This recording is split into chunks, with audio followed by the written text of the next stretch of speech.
Saludos amigos, yo soy TV Patron. We're back with another episode of Major Minor Mobile Edition.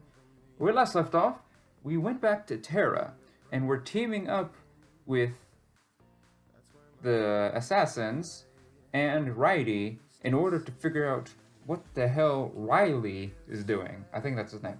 So let's see how it goes. As soon as we enter the room, we separate. We all stand on the line, facing towards Riley and Blair. But it seems like they made a quick switch. Blair now holds Kaylin hostage, and Riley, Kaboo. I examine their faces and notice a disparity. Riley seems calm and collected, completely unfazed. The pair looks all around in a panic, fidgeting awkwardly. Riley's leadership was now more apparent than ever. Riley, what do you want? You're cornered. There is more of us. I want to secure the throne, Indy. That's all I've ever wanted. That is something you can never do. You need to give up before it's too late. Riley, we can negotiate for your life. Killing you and Blair isn't our goal. We only ever wanted to end your campaign. Just give up, and you can still live. I'm afraid it's too late for that. All of our prisoners are already freed.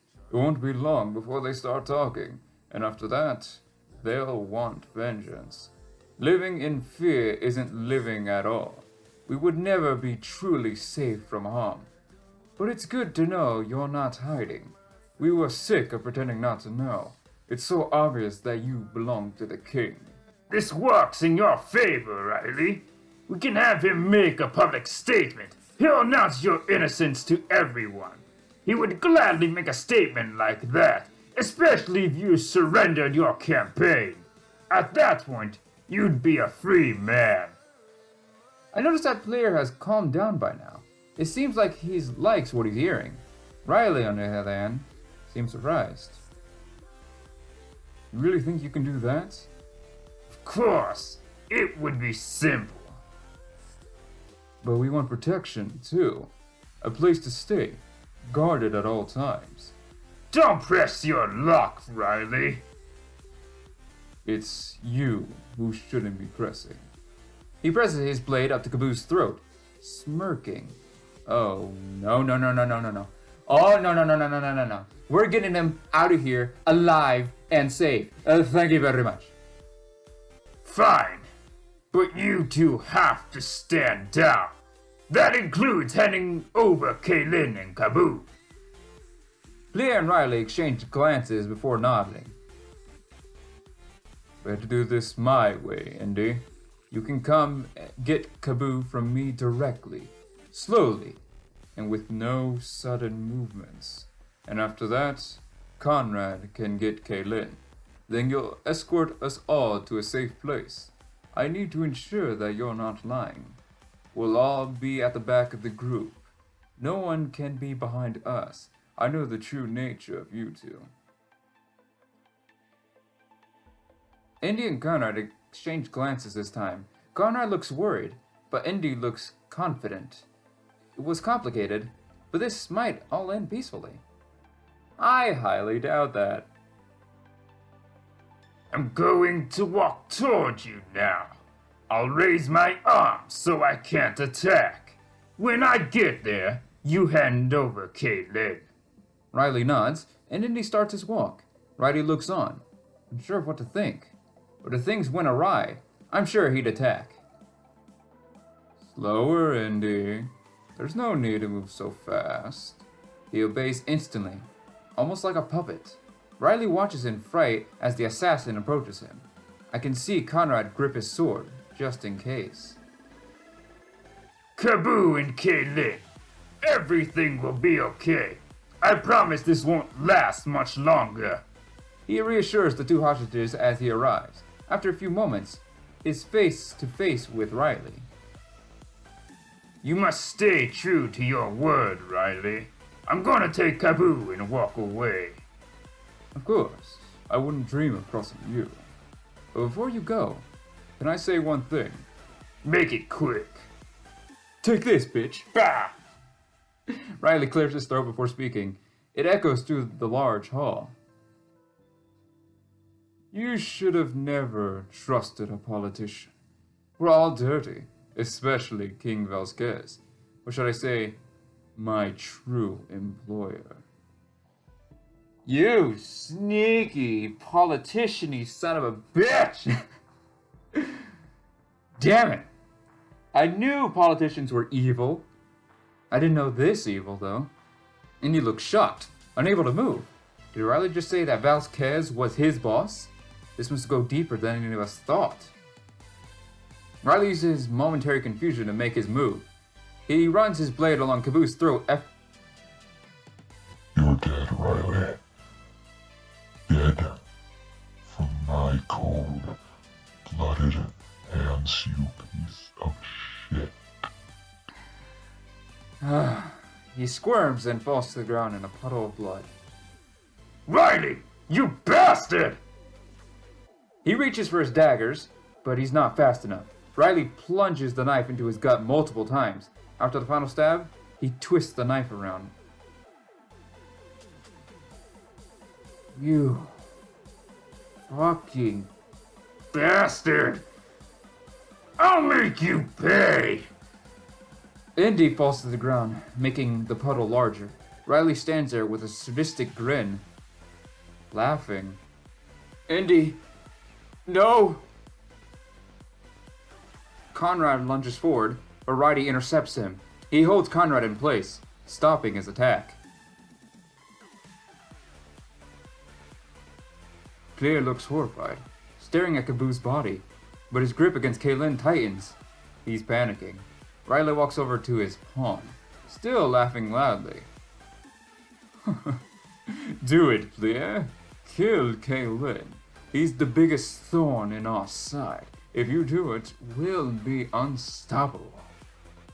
Claire gulps audibly, his body shaking. Claire, don't do this. Riley interjects, still holding Conrad tightly. It's not too late to become a free man. Riley has been using you all along. There isn't any real proof of your crimes. But if you kill Kaylin, I can't help you. There will be witnesses to your crime. Do the right thing here and surrender. I'm against Vasquez as well, you know? So I'm not acting in a way that helps him. I want to help you and save Kaylin. Claire, we've come too far to back out. Everything we worked for is on the line. I order you to kill Kaylin right now. Claire looks at Riley, and then at Caboos's lifeless body. He presses the knife harder against Kaylin's throat, and he starts to draw blood. You're right about that, Riley.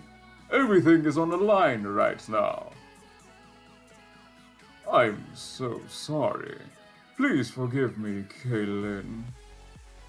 He closes his eyes before he uses the... I'm going to kill you both. I swear. You both are going to grovel at my feet before I send you both to execution! Pieces. Cold-hearted shit! He closes his eyes before he uses the blade, almost like he can't attach himself to his actions. He adds a third victim to the floor, and more blood. But this isn't Kaylin's blood. It's Riley's.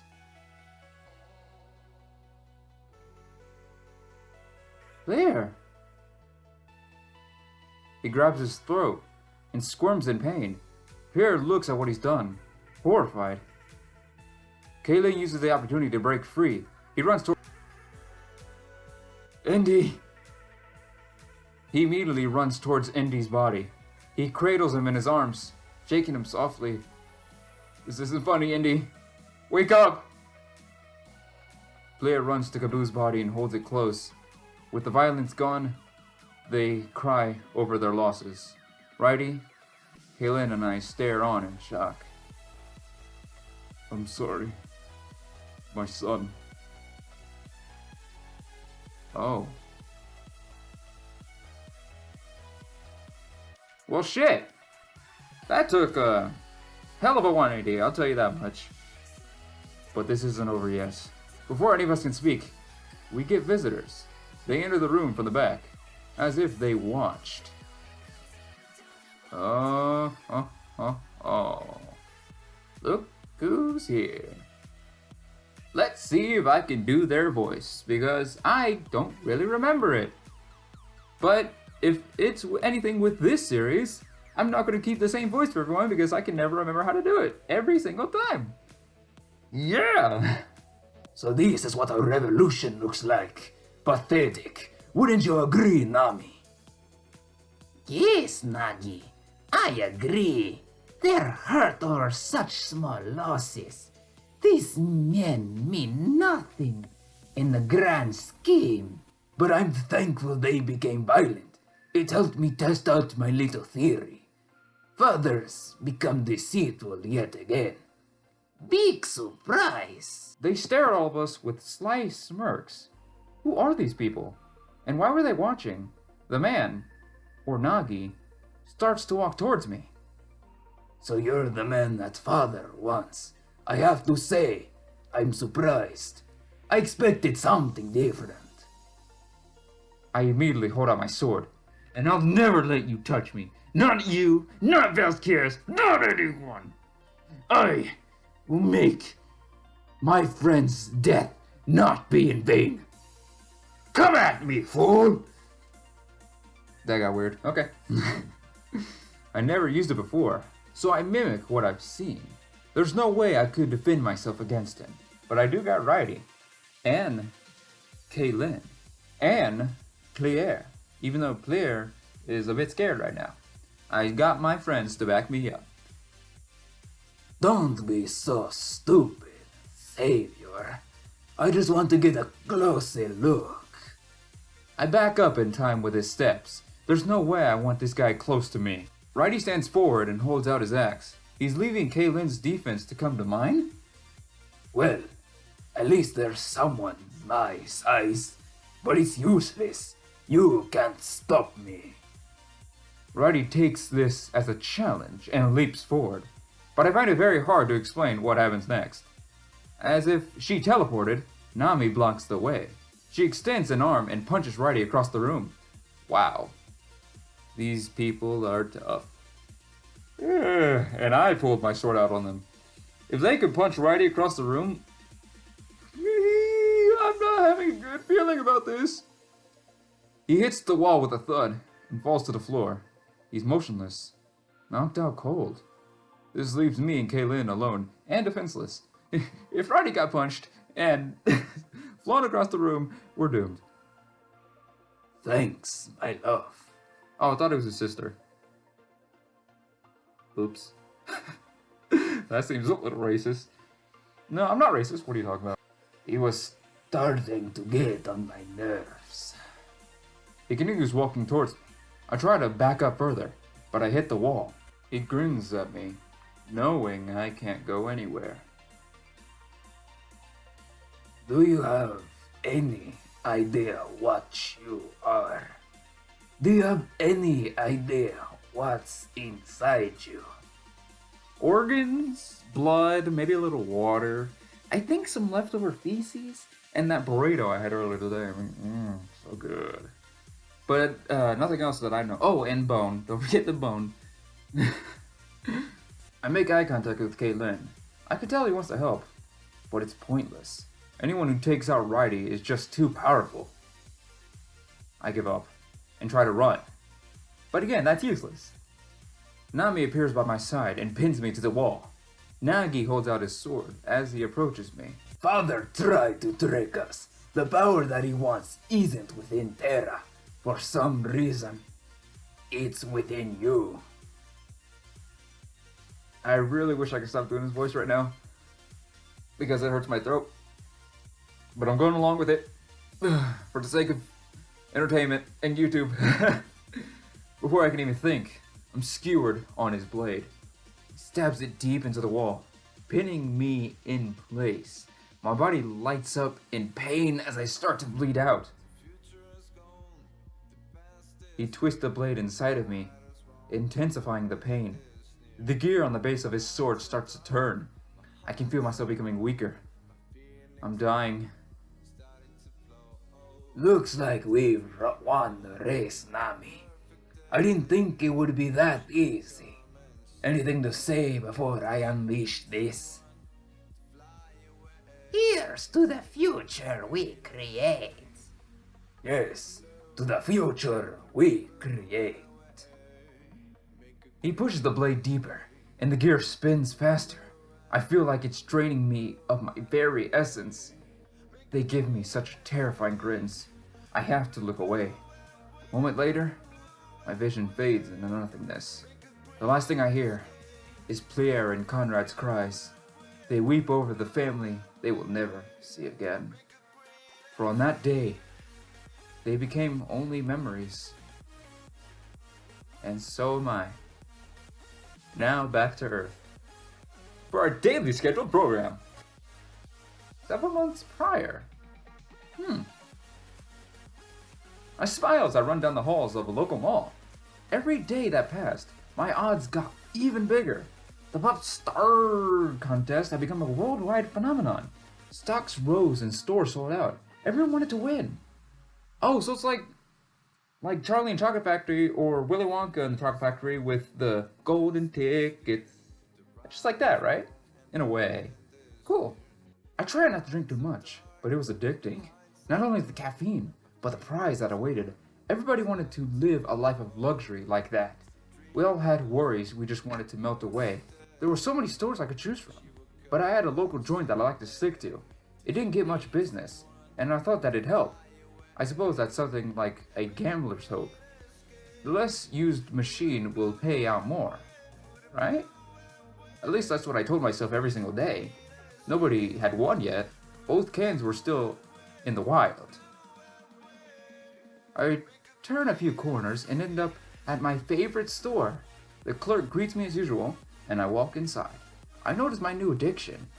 They have TVs on the wall. Oh, the 4K porn. Wait, what? Some sort of news report about the contest was airing. You really couldn't go a minute without hearing of it. It's not often the whole world unites like this. Excuse me? What was that? Did I just see Rio?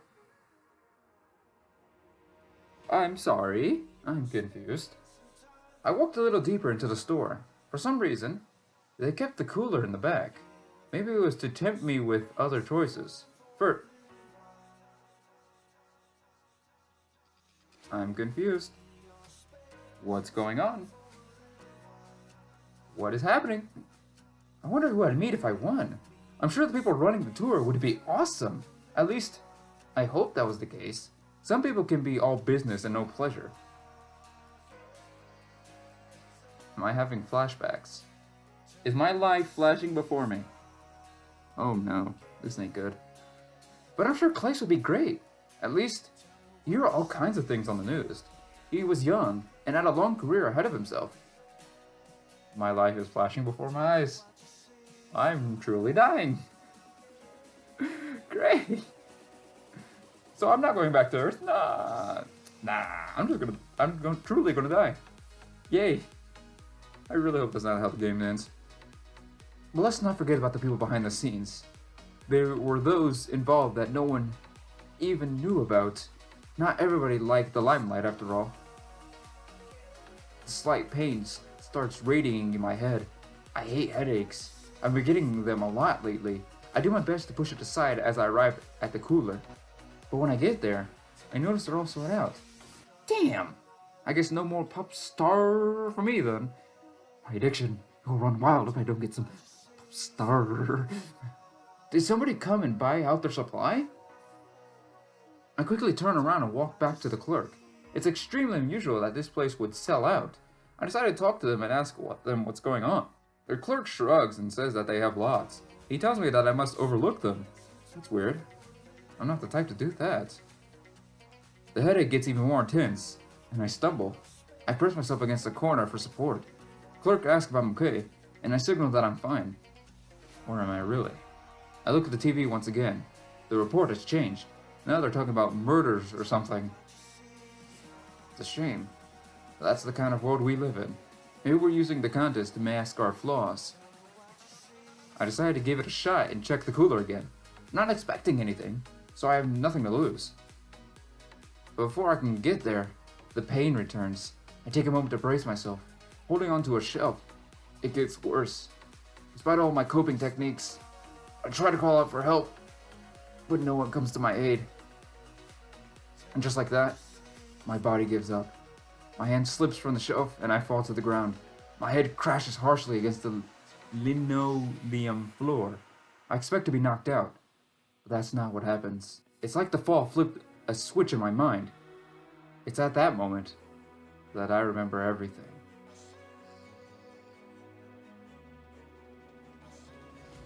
I immediately rise to my feet and clutch my chest. I fully expected a blade to be stabbed through my body. I pant heavily, before realizing that I'm fine. But I still rest against the shelf, utterly confused. Same as me, dude. Same boat as me. Good luck on sailing the sea of confusion, because you'll never find your way out of here. What?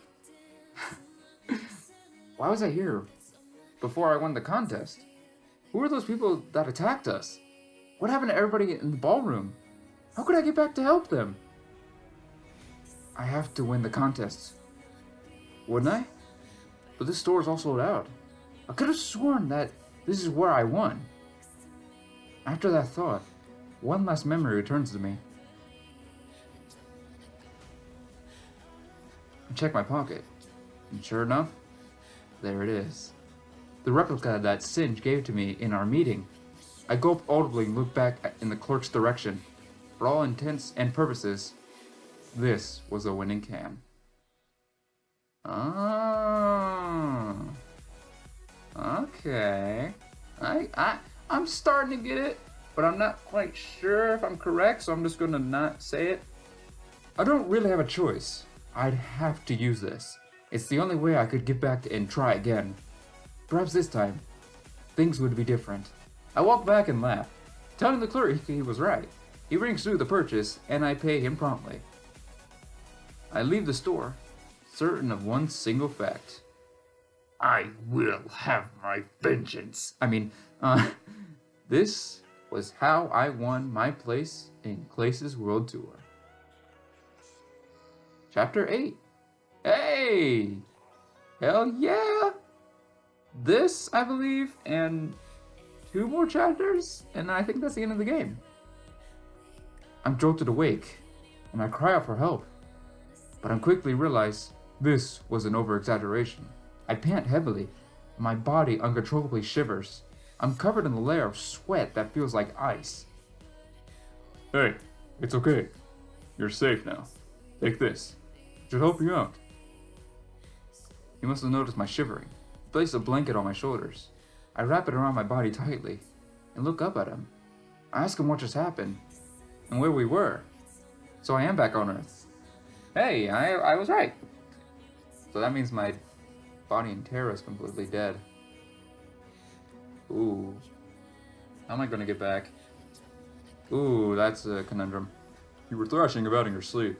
You passed out after the bombing incident. I wasn't sure how long you'd be out. For a second though, in the beginning, I thought Acheron came to Terra, and I was really confused, but it makes more sense that I'm back on Earth. As you can see, we left the building. We're in an underground bunker now. You can rest easy. We're safe. He takes a deep breath, as if it's all finally over. He leans back in his chair, giving me a slight smile. So I was thrashing about in my sleep? Was the whole thing just a dream then? If only. More like a nightmare. We have lots to talk about, you know. So much has happened. And all so fast. I shift my body around. I rest my feet on the floor. This whole place smells stiff and uncared for. Almost like the prison back at Pierre's house. The events of the ballroom play back in my mind. Conrad lost Indy, and Pierre lost Kabul. I wish there was something I could have done. Akron must sense the sorrow on my face. He places a paw on my shoulder and comforts me. It's okay. I know what you're feeling. Or more alike than you think. I laughed softly, instantly doubting him. I don't think he has the same weight on his shoulders. Oh, I wouldn't be so sure. Life is full of hardships like this, but one thing's the same, no matter what. We all have regrets when we overcome them. Mine would be my lack of honesty towards you and everyone here. But at the same time, it was necessary. Lack of honesty? What does he mean by that? Is he finally gonna come clean? Oh, backstory! This is gonna get interesting. I don't even know where to start. But please, let me finish my story. It's important that you know everything. I believe that you've met Rio before, and I believe that you've been to the Ark. These are a couple things we have in common. Those were the last things I expected him to say. I stared at him in sheer confusion, speechless. Perhaps the story goes deeper than I thought. He granted me a portion of his power, the ability to slow or stop time's flow, and with that, he gave me an objective. I was supposed to protect all of you, everyone inside the convention center. It seemed like an easy enough task, right? But he gave some opposition. Someone bent on killing all of you. Maxine Armstrong. Yeah, and I'm sure you figured that out by now. It was the Arms heiress visiting Japan. Or should I say, my sister. My true name is Akron Armstrong, youngest in the Armstrong family line, but I've long since abandoned that name. It continues unleashing revelations. More of the puzzle pieces fall into place. I just realized, where's my boy? I don't remember his name right now, and I can't recollect it. I'm having a brain fart, but where's my boy? My man who took me to a maid cafe, where's my friend? What did you do with him? Where is he? I need to know. I need to make sure he's okay. We saved him. I remember that. Where is he? More of the puzzle pieces fall into place. Things were more connected than I ever could have guessed. Rio pitted sibling against sibling, one to protect and one to kill. The forces of life and death in our hands. He turned it into some sort of contest. If any were left standing, I would win. But if everyone died, Max was the victor. The prize was the Ark itself. We would get to rule as an immortal being. Life and death would cater to our whims. So this was the game to Max. If she won, she could undo the deaths, and bring back our sister. I remember Rio telling me about this. He said that he wanted a worthy successor, but he never mentioned Akron to me at all. I was under the assumption that it was just only Max. I hope that things are making more sense. That was the true nature of what happened. The truth behind the convention center. Well, at least we know that he wasn't trying to kill people? I assumed he was on the same boat as Max and was trying to kill people? But he was trying to do his job and actually protect. I'm sorry, I thought of you wrong, Macron. My sincerest apologies. So this is all just a battle to rule over the Ark? And we all got caught up in it because of my role. Rio said he had to watch me as well as the contest. But why would Rio want to leave the Ark? He said he was bored and lonely, but that can't be it. There has to be more to the story than we know. Either way, the battle is over. Max can't get to any of you down here. In a few hours, I will rule the Ark. He lets out a soft grin. Max relied far too much on her power, but I only ever used it twice myself. Once, to plant my resume in Jade's office, and the second time, for the evacuation. Max was extremely eager to compete with me. She took care of the previous god. I needed to enter the tour naturally, but after that, it was child's play. I know how she works better than anyone. Pushing her buttons was incredibly easy. Akron, you sneaky, sneaky you.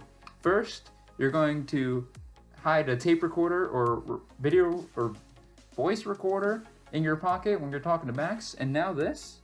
Clever, clever boy. Ask him why he was so sure of his victory. If Max had the power, there was still a chance. No, there's no chance. We were playing her right from the start. She fell into our trap far too easily. Our trap? What did he mean by that? I was only open with one other person. It was Singe. He knows everything. I even told him of the Ark and our powers. We formulated a plan together. He was genius, to say the least. Oh, snap. Hell yeah. I mean, a couple people had to die, which I personally don't like because they were cool, especially Rocker. But hey, I mean, better to protect than kill, I guess? I don't know what I'm trying to make sense of here. Let's just keep going. That, and a very talented actor. Singe is involved now too? I feel like after this, I won't have any questions. Max planned all along to involve weapons. It was very easy for us to exploit this. Initially, Singe fought back against her. We needed Max to feel like she had power. It made it more believable when he caved. At that point, she was getting cocky. Her staff loaded the building with weapons. Everything was going her way. Or so she thinks. She went on to kill Clace. Then she took care of the previous god. That's when I entered the scene. The contest would last for one whole day. Midnight tonight will be the battle's end. It was important that we remained passive. Singe started to play a frightened role. No sudden movements, he'd say. We needed Max to believe she was winning. That's why. He looks away from me before continuing. That's why we let Rocker and Rook die. It needed to look like I was failing. This made Max even more confident. Tensions rose in the convention center. Tensions that made me seem inadequate. People were fighting amongst themselves. They wanted to leave, but they couldn't. Singe was still playing his part. Max was clearly winning. It was obvious. So it was my turn to act. I pretended that my resolve was wavering. These people were dying on my watch. How could I ever guard anyone again? I put on quite the show for all of you. I even acted at the press conference too.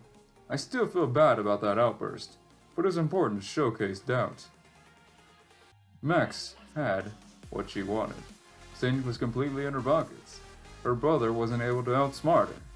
And everyone was still in one place. It would be so easy for her to win. That's when I decided to meet up with her. It was all going according to plan. She actually suggested that we team up. You believe that, bitch?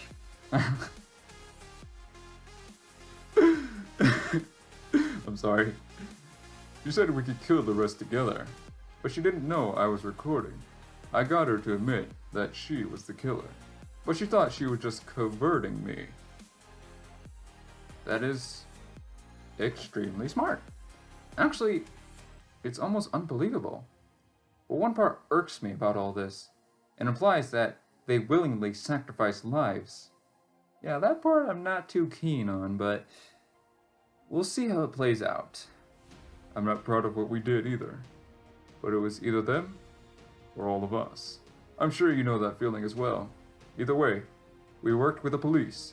The bomb going off was their signal. Instead of coming in, they set a perimeter. I did agree to work with Max. She believed that she had my allegiance, but I made use of the recording immediately. I gave it to both the media and the police. Maxine Armstrong is completely ruined. Receiving the record was their signal. After that, they decked the building, but everyone except for her would be gone.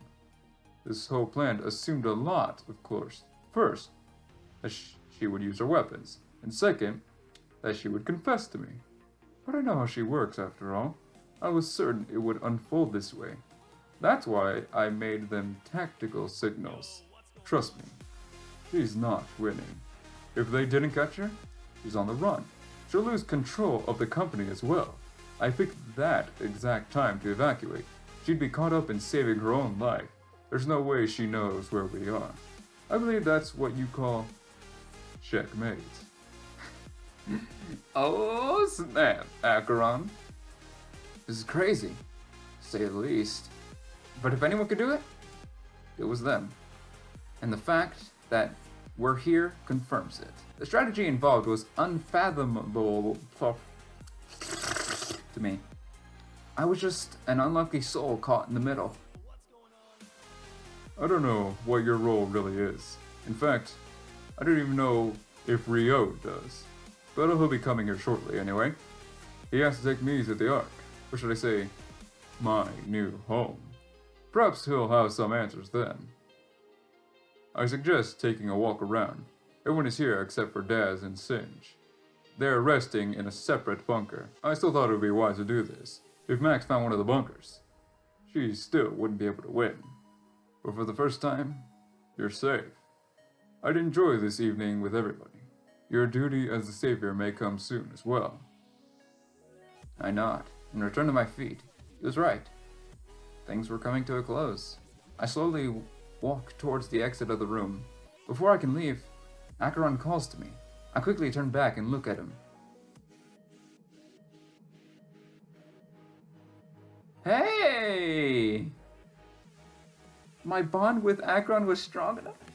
I don't know what I did, but aw, so nice. My bond with Acheron was strong. My bond with Rocker was strong. Man, I'm just such a nice person. Wait, can I keep you for one more minute? There's something that's been on my mind. And more story. More story. More on knowing what the hell is going on. I mean, a lot of information that he just gave was pretty good, but not quite enough. I take a few steps back towards him. I'm all ears and ask him what he wants to say. Well, it's about the Armstrong name. Why I ran away. Why I left it behind. It seems more related than you may think. I press my back against the wall and listen. I guess he assumes there is no holding back. If he's about to leave for the Ark, he should talk. Let's see. Where should I start? Armstrong was run by my parents. That is, until about 5 years ago. They were working on a new chemical weapon, but it was too much to do on their own. They had to acquire investors, and fast. The company pockets only went so deep, so they scoured the globe for partners. It didn't take long to get what they needed. They held a meeting for the investors, a chance to show off what they made, potentially get more money too. But it wasn't so simple. Chemicals can be very volatile. I love English so much. So great. I'm sure you can guess what happened. The weapons went off by accident. Luckily, I was watching from the outside. Well, I guess lucky is a relative term. I watched my parents die an agonizing death. They clawed at the glass, begging for help. But there was nothing I could do. Max was beside me as well, shocked. Our older sister had her eyes covered. After this, the family was in disarray. Her older sister was thrust into leadership, but she wasn't trained. None of us were. The whole world had its eyes on us. Some important people died that way. We tried our best to cover it all up, but you can't cover up memories. These events affected families everywhere. We weren't the only ones who lost people. It took a while, but we recovered. Business was good, and we traveled lots. Eventually, we ended up in Africa. Oh, the Africa story. Oh boy. A dignitary wanted our service. Some local warlords had threatened him, so the Armstrong siblings went for a visit. He requested our latest weaponry, the chemical weapons we'd put on hold, so we had to bring some explosives. He was very nice to all of us. He gave us a tour of his massive estate. Then he wanted us to meet his son. I was more than ecstatic to meet him. It is always nice to make strong connections, but the room he took us to was empty. He started crying as he told us the truth. His son had moved to America a while back. He made a fortune investing in companies. One of those companies was Armstrong. He broke down and kept asking us, why? Why did he take his son away from him? But none of us knew what to say. The next thing I knew, we were passing out. He must have drugged the meal he gave us. I would never guess he had a past like this. He always seemed so calm and collected. I asked him what happened next, and especially how it relates to the current events. Well, we were separated when we woke up. I was tied to a chair, and he was there. My older sister was tied to a chair too, but she was in a room farther away. This is where it gets familiar. Oh no.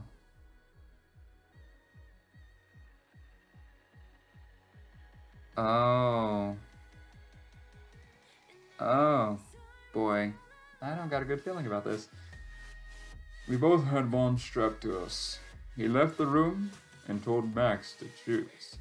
Would she save her brother or her sister? I begged her to let our sister live. She was the head of the company after all. I was nothing. And didn't matter. The man wanted us to experience his pain. Max told him that we already did. We lost our whole family in that incident. Unfortunately, he was far too gone. What he wanted was revenge, and we were the only remaining Armstrongs. Kind of ironic, isn't it? He used the same weapons we brought. We provided him with the means to do this. I begged and pleaded for my death. It seemed like Max's choice was obvious, but for some reason, he wouldn't do it. She let our older sister die. I still remember hearing the bomb. I heard the moment her life was ended. The man came in to free me. As soon as he did, I attacked him. I wanted to kill him. I really did. But he was armed. And he was stronger. That's how I got this scar on my face. He marked me with a knife, so I'd remember. He was never heard from again after that. Max and I ran back to America. She promptly inherited the entire company. And little convenient, wouldn't you say? I think that's what she wanted all along. She took the opportunity to off our sister. That way, she'd get to run the company. But then, did she kill our parents too? Was she responsible for the accident? She was. She finally got what she wanted. At that point, I decided to run away. But she told me one final thing. One day, you'll know what it felt like. She swore that she caved under pressure. It had nothing to do with inheritance. Her body just went on autopilot. But I would never know for sure. At least, that's what I thought. I didn't see her again until this ordeal. And of course, what does she do? Sets up those bombs and makes me watch. I saw the look on your face. The look of fear. And indecision. How could you choose between Keela and Rook? That's his name. It would be even harder if it were family. I think she wanted to send that message. She wanted me to see what it looked like. And it's not a pretty sight at all. But it did nothing to prove her innocence. She's not above killing to inherit. It's what she's doing now for the Ark. To that end, the message loses validity. I'm still left with this scar. I remember it every time I look at myself. My sister's death and Max's betrayal. I thought you deserved to know. There was a reason you had to choose.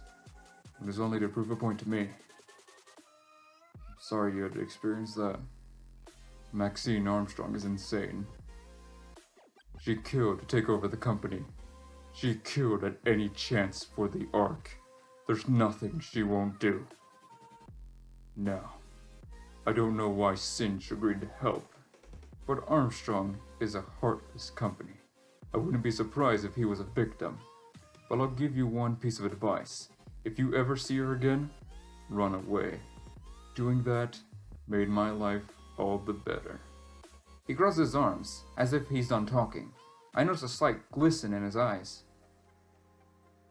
You don't need to give me a reaction. It's just something I wanted you to know. You can leave the room as you see fit. I nodded him, unsure of what to say. I'm satisfied that I'm learning so many things, but I'm crushed at the sorrow he must have felt. Same here. Same here.